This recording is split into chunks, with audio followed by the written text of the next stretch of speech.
Good morning বন্ধুরা, তোমরা সবাই কেমন আছো? আশা রাখছি তোমরা সবাই ভালো আছো, আমরাও ভালো আছি। জানো তো বন্ধুরা, আমাদের সরকার পরিবর্তন হওয়াতে আমাদের মানুষের মনে অনেক আশা ছিল, অনেক কিছু করবে, নতুন কিছু হবে। আগের সরকার যেগুলো করেনি সেইগুলো হবে, মানে মানুষের ওপর অত্যাচার হবে না, মানুষ কাজ পাবে, মানুষ বেঁচে থাকার চেষ্টা করবে, নতুন সরকার এসে নতুন নতুন কাজ হবে। তো যাই হোক, নতুন সরকার আসার পর অনেক কিছু পরিবর্তন হয়েছে, কিন্তু পরিবর্তনটা এমন হয়েছে মানুষের পেটে হাত পড়ে যাচ্ছে।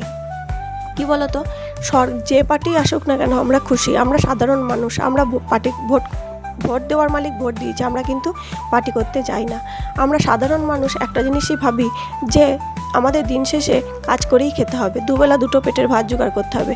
কিন্তু সরকার পরিবর্তনের সঙ্গে সঙ্গে আমাদের জীবনযাত্রার পরিবর্তন হয়, আমাদের অনেক কিছু মেনে চলতে হয়। পরিবর্তন হয় রেশনের, পরিবর্তন হয় স্বাস্থ্যসাথী কার্ডের, পরিবর্তন হয় লক্ষ্মী ভাণ্ডার থেকে অন্নপূর্ণা ভাণ্ডার কীভাবে করতে গেছি, মানে কি পরিমাণ কষ্ট সহ্য করেছি। অন্নপূর্ণা ভাণ্ডার করতে গিয়ে আমার কাছে পয়সা ছিল না জানো, তার উপরও খরচা করে টোটো ভাড়া করে গেলাম, জেরক্স করলাম, লাইনে দাঁড়ালাম, জমা দিলাম, ওখানে মারামারি লেগে গেছিলো কাগজ জমা দেওয়া নিয়ে। সেই মারামারি সহ্য করে কাগজ জমা দিলাম, তারপরে জমা দিয়ে আবার টোটোয় করে বাড়ি এলাম। 150 টাকা খরচা হয়ে গেল।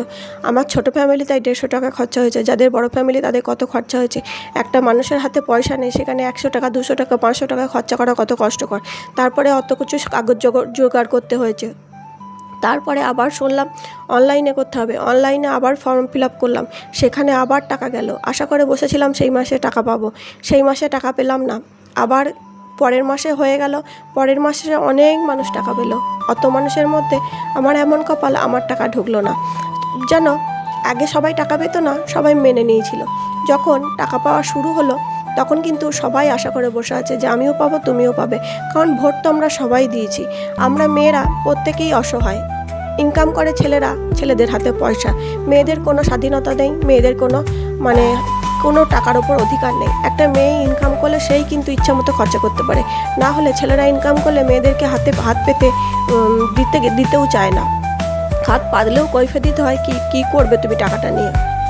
সেই টাকা পাওয়া খুব মুশকিল। হাতে 3000, 1000, 2000 পাওয়া আর কারো কাছে 100 টাকা চাওয়া, দুটোর মধ্যে পার্থক্য আছে। নিজেদের কিছু জমানোও হয়, যখন সংসারে কোনো বিপদ আপদ হয় সেই টাকা দিয়েই আমরা সাহায্য করি। আমার মা বাবাকে সাহায্য করতে পারি, আমাদের আত্মীয় স্বজনদের কিছু মন হলে দিতে পারি, নিজের কিছু মন হলে খেতে পারি, কিনতে পারি।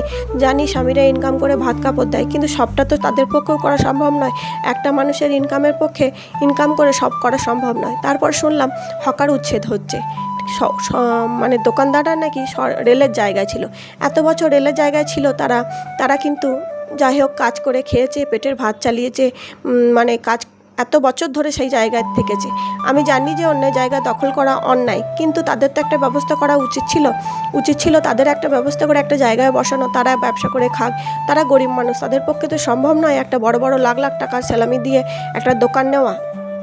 আমরাও অনেক বড় লোকেরাই পারি না যে লাখ লাখ টাকায়। আমি একবার দোকান করব ভেবেছিলাম, জানো, সেলামির টাকা আর ভাড়া শুনে আমি পারি নাই। আমরা একটা মধ্যবিত্ত ফ্যামিলি, আমরা কিন্তু চট করে 1-2 লাখ টাকা বার করতে পারি না। তারাও গরিব মানুষ, কাজ করে খায়, দিন আনা দিন খাওয়া, তারাই বা কী করে বার করবে বলো। যাই হোক, তাদের একটা ব্যবস্থা করে দেওয়া উচিত ছিল, এটা আমার মতামত। তোমাদের কি মতামত তোমরা কমেন্টের মাধ্যমে জানিও। তারপর সকালে উঠে শুনলাম আজ থেকে নাকি হকাররা ট্রেনে উঠবে না, হকাররা ট্রেনে উঠলেই নাকি তাদেরকে 3000 টাকা জরিমানা দিতে হবে। আমরা সবাই ট্রেনে ভেবে যাই যে ট্রেনে আজকে এই খাবো, সেই খাবো, ওই খাবো। সবশেষে আমরা যে জলটা নিয়ে যাই সেই জলটাই কিন্তু লং জার্নি করলে জলটা ফুরিয়ে যায়, আমরা ট্রেনেই কিনে খাই। এই গরমের দিনে চোখের সামনে যখন ঠান্ডা জলটা নিয়ে আসে, জল আমাদের কিন্তু জলের প্রয়োজন হয়, তখনই আমরা কিনি। ওদের পয়সার দরকার, আমাদের জলের দরকার, তাই আমরা কিনি। কোনো খাবার ধরো পেটে খুব তাড়াহুড়োর মাথায় বেরিয়ে পড়েছে, কোনো খাবার খাওয়া হয়নি, ট্রেনে আমরা কিন্তু একটা ঝালমুড়ি কিনে খাই, একটা চিড়ে ভাজা কিনে খাই, তাতে আমাদের পেটটা ভরে, ওদেরও সংসারটা চলে। এই করে আমাদের কিন্তু উভয় পক্ষেরই সমস্যার সমাধান হয়। আজকে যে হকারগুলো ট্রেনে আর উঠবে না, বলবে না জল নাও জল নাও, সিঙ্গারা নাও সিঙ্গারা নাও, ঝালমুড়ি ঝালমুড়ি, কত রকমের খেলাধুলা নিয়ে ওঠে। বেশ আমাদের মানে এটা আমরা দেখছি জন্ম থেকেই তো অভ্যাস হয়ে গেছে। তারা যদি আজকে ট্রেনে না ওঠে আমাদের সাধারণ মানুষের অনেক অসুবিধা হবে, অনেক। তাদের অসুবিধা তো হবেই, তাদের সংসার কিভাবে চলবে তারা জানে না। অনেক শিক্ষিত ছেলেমেয়েরা যারা চাকরি পায়নি তারা বেকার ট্রেনে হকারি করে খায়, স্টেশনের ধারে দোকান দিয়ে খায়। সেইগুলোও যদি বন্ধ হয়ে যায়, আমি জানি যে হয়তো কারোর কোনো অসুবিধা হচ্ছে তাই বন্ধ করে দিয়েছে, কিন্তু যদি ট্রেনে হকারি করে খায় তাদের যদি বন্ধ করে দেয়, তাদের তো একটা ব্যবস্থা করা দরকার ছিল। কল কারখানা শিল্প যদি আনতো, তারা যদি কাজ পেত, আজকে তাদের যদি কাজ বন্ধ করে দেয় তাহলে কোনো অসুবিধা ছিল না। কিন্তু কোনো কিছু ব্যবস্থা না করে তাদের যে বন্ধ করে দিল, কত অসহায় মানুষ কি করবে বলো? কেউ হয়তো আত্মহত্যা করবে, কেউ হয়তো কারোর ছেলে মেয়ে হয়তো দুবেলা দুমুঠো খেতে পাবে না। এই যে আমাদের মানে লক্ষ্মী ভাণ্ডার দিচ্ছে, সবাই তো পাচ্ছে না।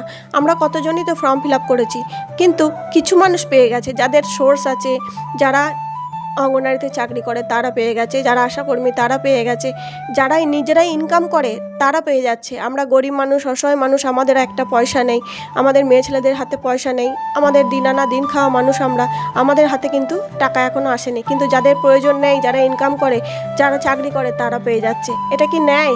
আমরা এই জন্য কি পরিবর্তন চেয়েছিলাম? চাইনি। আমরা পরিবর্তন এই জন্যই চেয়েছিলাম যে অসহায় মানুষদের পাশে দাঁড়াবে। সেই তো একই হলো, সেই তো যারা মানে বড়লোক তাদের পাশেই দাঁড়াচ্ছে, যারা বিএলআর অফিসে চাকরি করছে তারা নিজেরা নিজেদের বইয়ের করে নিচ্ছে। তাহলে কি করব বলো? কার কাছে গেলে সমস্যার সমাধান হবে?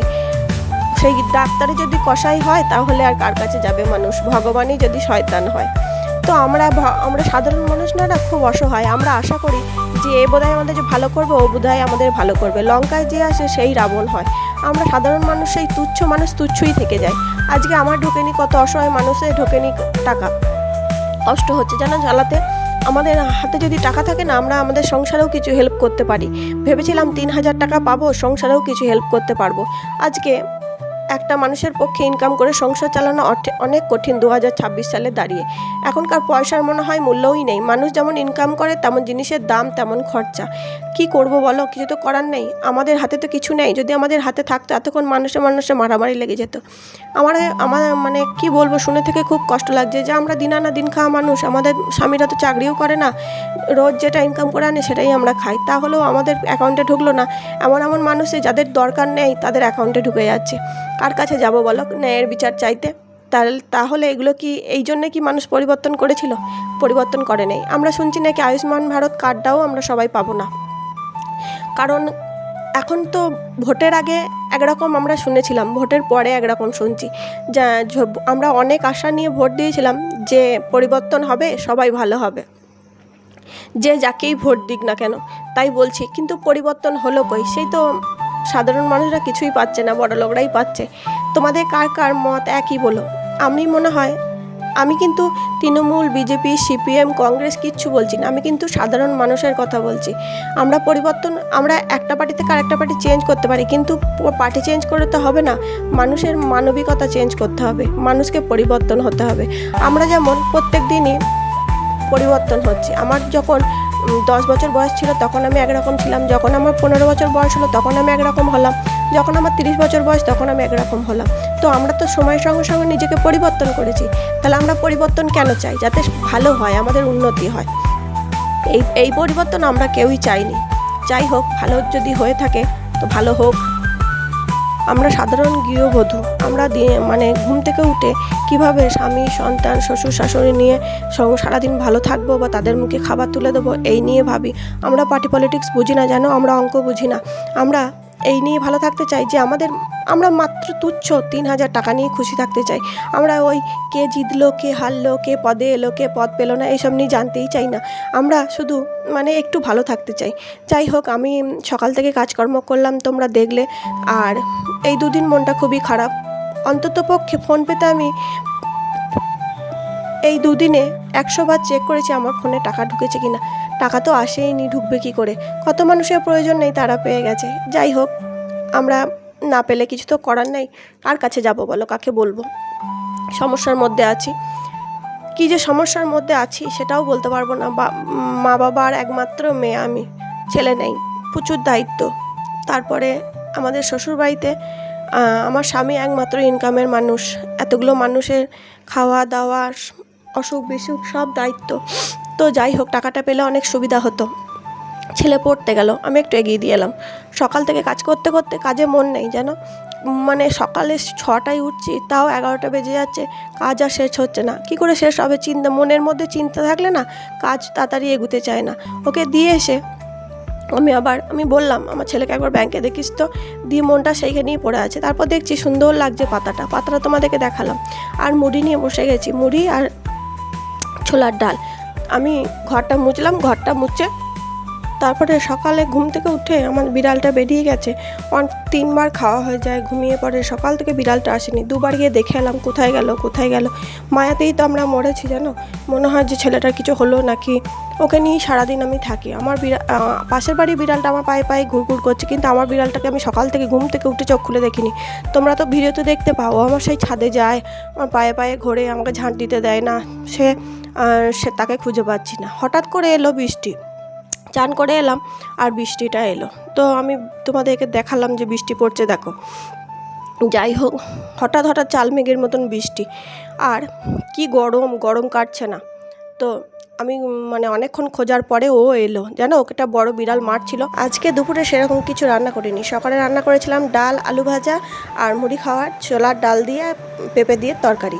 আর দুপুরে হয়েছে চিকেন আর আলু ভাজা। হঠাৎ ঘুম থেকে ওঠার পর দেখছি বৃষ্টি। হাঁটতে যাব ভাবছি, বেরোবো কি বেরোবো না। তারপরে ভাবছি যে একটু দেখি, তারপর যদি বৃষ্টিটা কমে যায় তাহলে যাব, না হলে যাব না। বারান্দায় দাঁড়িয়ে ভাবছি। তারপর বৃষ্টিটা ছেড়ে গেল। তারপর আমরাও সবাই মিলে হাঁটতে বেরিয়ে পড়লাম। এই হাঁটতে গিয়ে আমার শরীর কিন্তু একটু ভালো আছে, বেশ সুস্থ আছি, মনটাও ভালো থাকছে। যারা সকালে হাঁটতে যেতে পারো না, বিকালের দিকে হাঁটা অভ্যাস করবে। বিকালে হাঁটলেও কিন্তু ভালো থাকে, মানুষের মুখ দেখলেও মনটা ভালো থাকে। তো চলো আমরা হাঁটি, তোমরা দেখো কত সুন্দর লাগছে।